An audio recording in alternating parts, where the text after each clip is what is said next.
नमस्कार प्रिय मित्रों, मैं अंजू शर्मा संस्कृत जीवनम में आप सभी का स्वागत करती हूँ।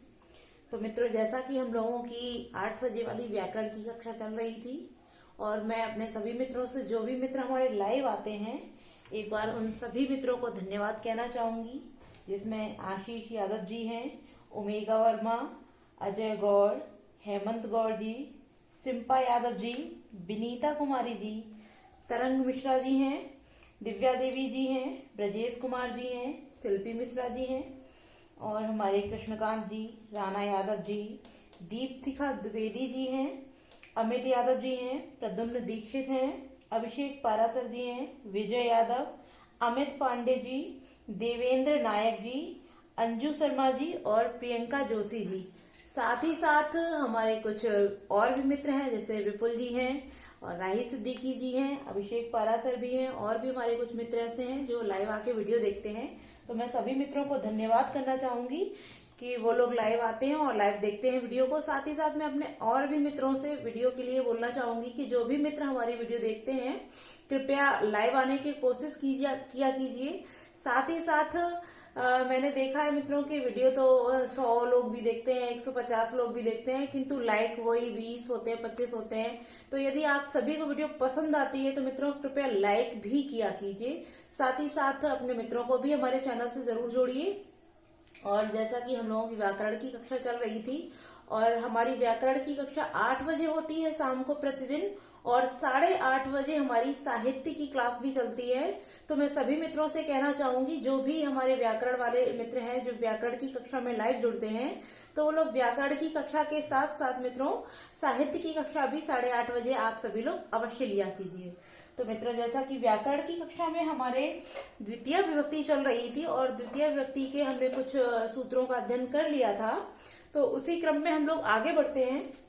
जो हमारा अगला सूत्र था, हम उसके विषय में मित्रों अध्ययन कर रहे थे, तो मैंने केवल सूत्र का वर्णन आप सभी से कर लिया था, उसके विषय में हम पूर्ण विस्तार से अध्ययन नहीं कर पाए थे। आज हम उसी सूत्रों के विषय में अध्ययन करेंगे। तो आइए मित्रों, हम उस सूत्र को हम पुनः लिख लेते हैं। जो हमारा सूत्र था वो है अभितः परितः समया निकषा हा प्रति योगे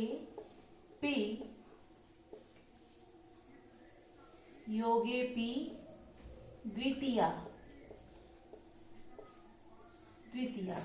अब मित्रों, इसमें द्वितीय नहीं है, लेकिन मैंने यहाँ लिख दिया जिससे कि आप सभी को ध्यान रहे।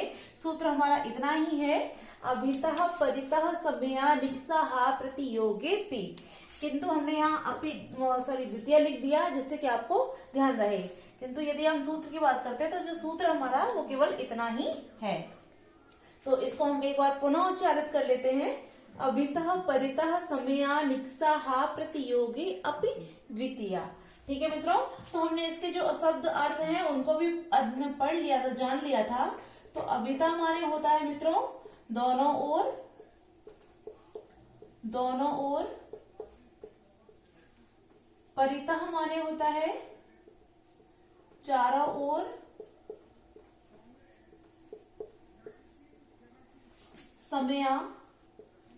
समया माने होता है पास या समीप, निकषा का अर्थ होता है मित्रों समीप या निकट। अर्थात जो हमारे दो शब्द हैं समया और निकषा, इन दोनों का अर्थ एक जैसा ही होता है। समीप या निकट वही अर्थ होता है, पास हो, समीप हो या निकट हो, एक ही अर्थ हो जाता है निकट। अब अगला शब्द जो हमारा है वो है हा। हा का अर्थ में आप सभी को मैंने बता दिया था। हा का अर्थ होता है अफसोस या धिक्कार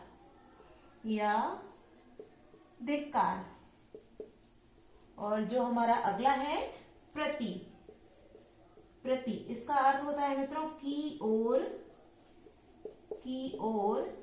या तरफ।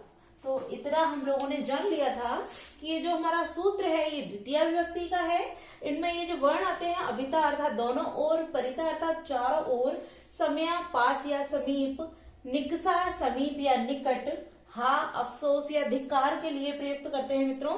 और अगला जो है प्रति, इसका अर्थ होता है की ओर या तरफ। यदि इनमें से मित्रों कोई भी एक शब्द हमें किसी भी वाक्य में प्रयुक्त दिखता है, अर्थात ऐसा कोई वाक्य हो जिनमें हम इनमें से किसी भी शब्द को देखते हैं, तो वहां मित्रों हमारी द्वितीय विभक्ति हो जाती है। अर्थात इन शब्दों से बनने वाले जो भी वाक्य होते हैं उनमें क्या हो जाती है मित्रों, द्वितीय विभक्ति हो जाती है। क्योंकि यहाँ लिखा हुआ योगेपि, अर्थात योग होने पर, योग में क्या, इन शब्दों के योग में द्वितीय हो जाती है। तो हम इसको जान लेते हैं इसके एग्जाम्पल के द्वारा, जिससे कि आप सभी को और अच्छे से क्लियर हो जाए।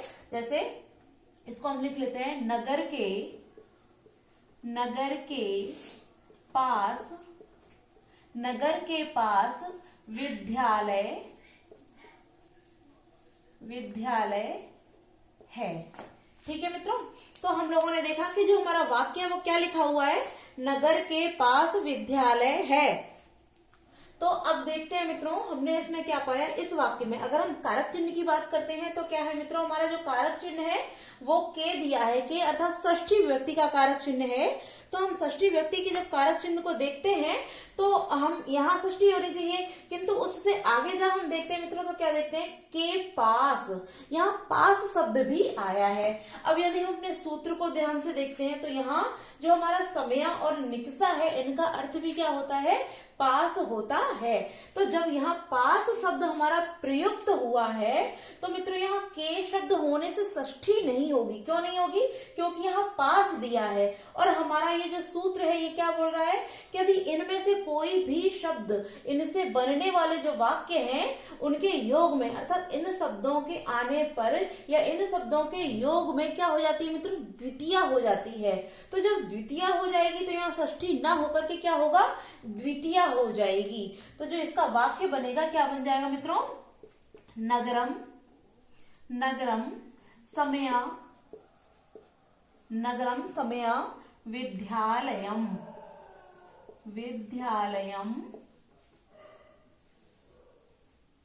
विद्यालयम अस्ति। ठीक है मित्रों, तो जो हमारा वाक्य बनेगा वो क्या हो जाएगा, नगरम समया विद्यालयम अस्ति। इसी प्रकार यदि कोई और भी शब्द आ जाता है, जैसे नगर के पास मंदिर है तो क्या हो जाएगा, नगरम समया या निकषा देवालयम अस्ति। ठीक है, इस प्रकार से एक एग्जाम्पल हम और देख लेते हैं इसका। जैसे किले के चारों ओर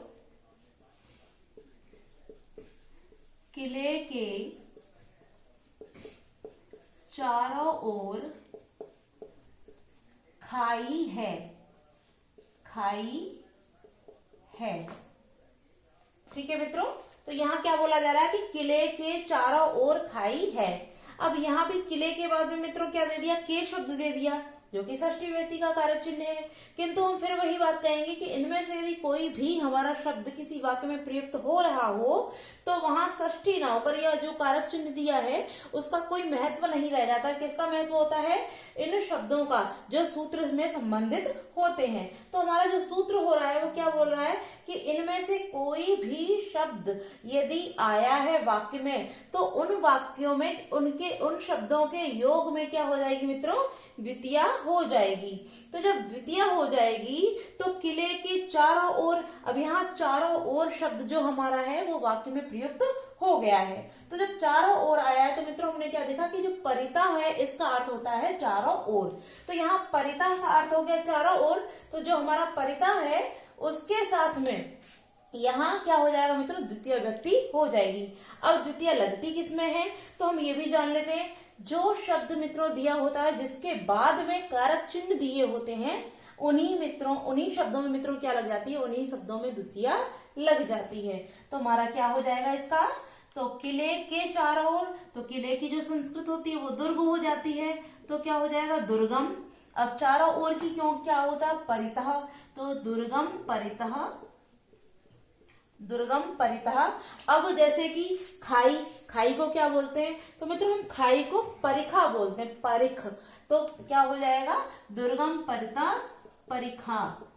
परिखा।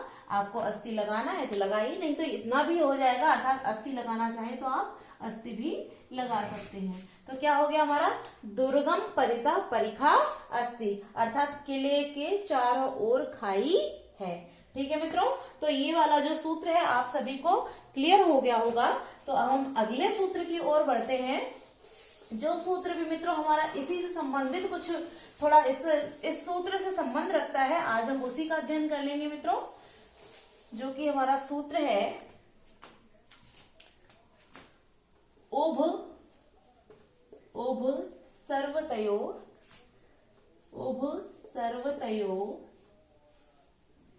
उभ सर्वतयोः कार्यादिगु पर्यादिषु, कार्यादिगु पर्यादिषु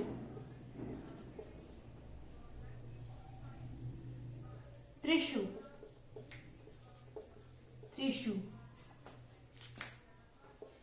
द्वितीया आम्रेडित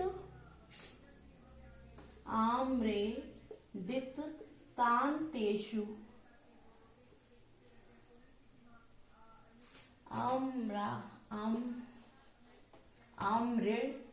आम्रेडितान्तेषु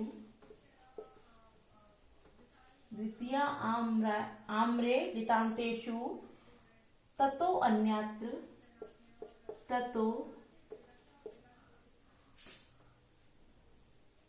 अन्यत्रापि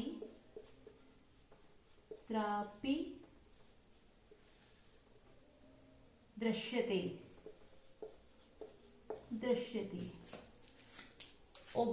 उभ सर्वतयोः कार्यादिगु पर्यादिषु त्रिषु द्वितीया आम्रेडितान्तेषु ततो अन्यत्रापि दृश्यते। इसमें मित्रों हमारे कुछ शब्द आते हैं, हम उनको भी लिख लेते हैं, जैसे उभयतः, सर्वतः, धिक्, उपर्युपरि, अध्यधि और अधोअध,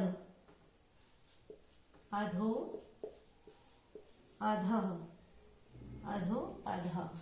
ठीक है मित्रों, ये हमारे शब्द इसके अंतर्गत, इस सूत्र के अंतर्गत आ जाते हैं। अब इनका अर्थ भी जान लेते हैं कि इनका अर्थ क्या होता है। तो उभयता का अर्थ होता है मित्रों दोनों ओर। ठीक है।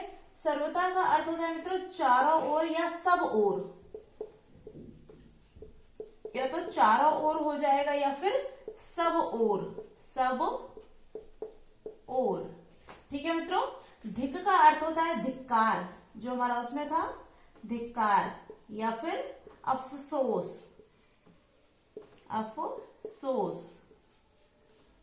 ठीक है मित्रों। और जो ऊपरी है इसका अर्थ होता है मित्रों ठीक ऊपर। अध्यधि का अर्थ होता है मित्रों के पास। और अधोअध का अर्थ होता है ठीक नीचे। ठीक है। अब जैसे कि ऊपरी और अधोअध जो हमारे वर्ड दिए हैं, इसका हो जाएगा मित्रों अधोधन अध। तो अधोअध इसका जो है वो यहाँ संधि कर दी गई है, और यहाँ ऊपरी में भी संधि कर दी, क्योंकि यहाँ ऊपरी धन ऊपरी दो है, तो यानी ऊपरी है और यहाँ अधोअध है।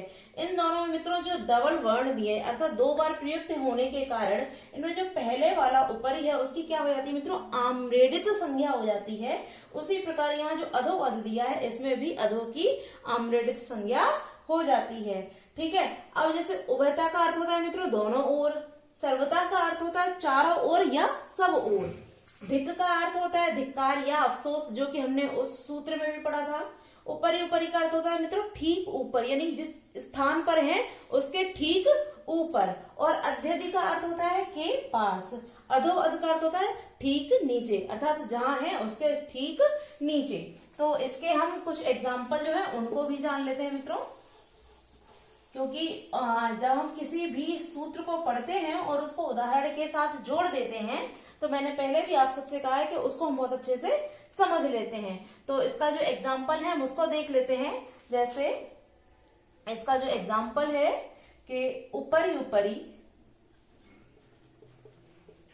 ऊपरी ऊपरी, ऊपरी ऊपरी, दुर्गम दुर्गम, राष्ट्र पताका, राष्ट्र पताका, राष्ट्र पताका चलती, चलती। ठीक है मित्रों, अब आप सभी इसका अर्थ समझ रहे होंगे। यदि नहीं समझते हैं तो हम उसको भी बता देते हैं कि ऊपरी ऊपरी दुर्गम राष्ट्र पताका चलती, अर्थात जो दुर्ग है, दुर्ग अर्थात किले के, तो हम इसको हिंदी में लिखना चाहें हिंदी में भी इसको लिख सकते हैं, जैसे किले के, किले के ठीक ऊपर या ऊपर ही ऊपर, ठीक ऊपर क्या है मित्रों, राष्ट्र पताका, उसी राष्ट्र की पताका है। तो राष्ट्र पताका, राष्ट्र पताका या राष्ट्रीय ध्वज चलती अर्थात चलता है, चलता है, चलता है का तात्पर्य हो गया मित्रों यहाँ पे चलता है या फहरता है। तो क्या अर्थ हो गया कि ऊपरी ऊपरी दुर्गम राष्ट्र पताका चलती, यहाँ ऊपरी ऊपरी अर्थात ऊपर ही ऊपर, ठीक ऊपर, किले के ठीक ऊपर ही क्या है मित्रों, राष्ट्र पताका उड़ रही है, फहरा रही है या चल रही है। तो उसके ठीक ऊपर, किसके, किले के ठीक ऊपर राष्ट्र पताका फहराने के कारण ही, क्योंकि यहाँ ठीक ऊपर आया है, तो मित्रों यहाँ ऊपरी ऊपरी शब्द हमारा प्रयुक्त हो गया है। और इसी के अर्थ में मित्रों यहाँ किले के ऊपर, किले के ठीक ऊपर, तो मैंने अभी भी बताया था कि यहाँ षष्ठी ना होकर क्या हो जाएगी, ऊपरी ऊपरी होने के कारण, अर्थात जो हमारा सूत्र था उभयता सर्वथा अधिक ऊपरी ऊपरी अध्यधि अधोअधः, इस सूत्र के प्रयुक्त होने के कारण ही मित्रों क्या हो गया है कि किले के ठीक ऊपर राष्ट्र पताका फहराती है या चलती है। तो ठीक ऊपर इस शब्द का यहाँ योग होने के कारण यहाँ षष्ठी विभक्ति न होकर मित्रों द्वितीय विभक्ति हो गई है। हम इसका एक उदाहरण और देख लेते हैं जिससे कि आप सभी को और अच्छे से क्लियर हो जाए। जैसे कि जिसका सिद्ध जनों का, सिद्ध जनों का आश्रय, आश्रय हिमगिरी, हिमगिरी, हिमगिरी के पास है, हिमगिरी के पास है। तो आप देख रहे हैं ये क्या लिखा हुआ है, हमारा जो वाक्य दिया है उसमें क्या है कि सिद्ध जनों का आश्रय हिमगिरी के पास है।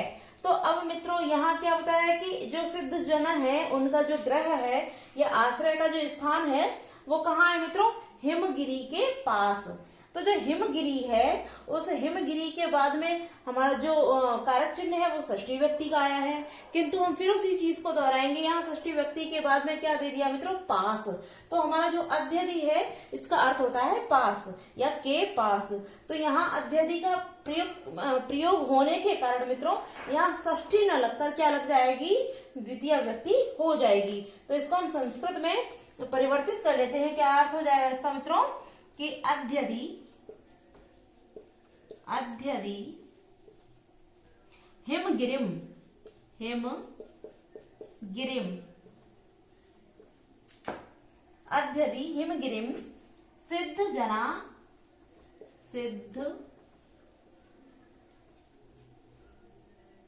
सिद्धा नाम, सिद्ध जना नाम या सिद्धा नाम, आप सीधे सीधे सिद्ध जन नहीं लिखे, हम सिद्धा नाम लिख के दे रहे हैं। सिद्धा नाम आश्रय, सिद्धा नाम आश्रय, अर्थात यहाँ षष्ठी व्यक्ति हमारी हो गई क्योंकि सिद्ध जनों का आश्रय, यहाँ संबंध बताया जा रहा है मित्रों, सिद्ध जनों का आश्रय, यहाँ संबंध बताए जाने के कारण मित्रों यहाँ तो हमारी षष्ठी व्यक्ति हो गई है, किंतु यहाँ जो हिमगिरी है, हिमगिरी, इसमें षष्ठी नहीं हुई है। इसमें क्या हुई, क्योंकि उसके बाद हमारा शब्द आया है पास, और पास आने के कारण मित्रों यहाँ हिमगिरिम, जो हिमगिरिम हुआ है वो द्वितीय विभक्ति के कारण हुआ है।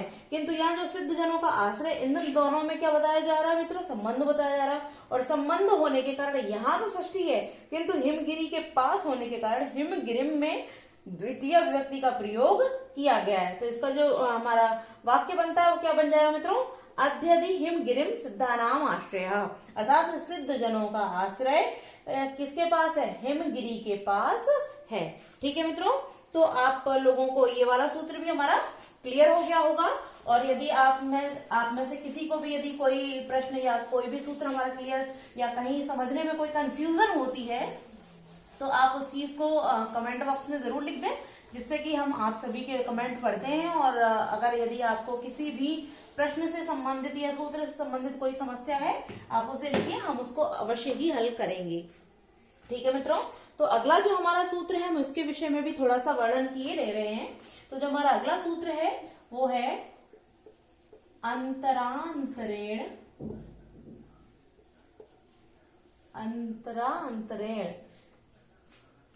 युक्ते। अंतरांतरेण युक्ते। अब इसमें भी मित्रों हमारे दो शब्द दिए हैं। प्रथम है अंतरा, इसका अर्थ होता है मित्रों मध्य में, मध्य में अर्थात बीच में, मध्य अर्थात बीच में।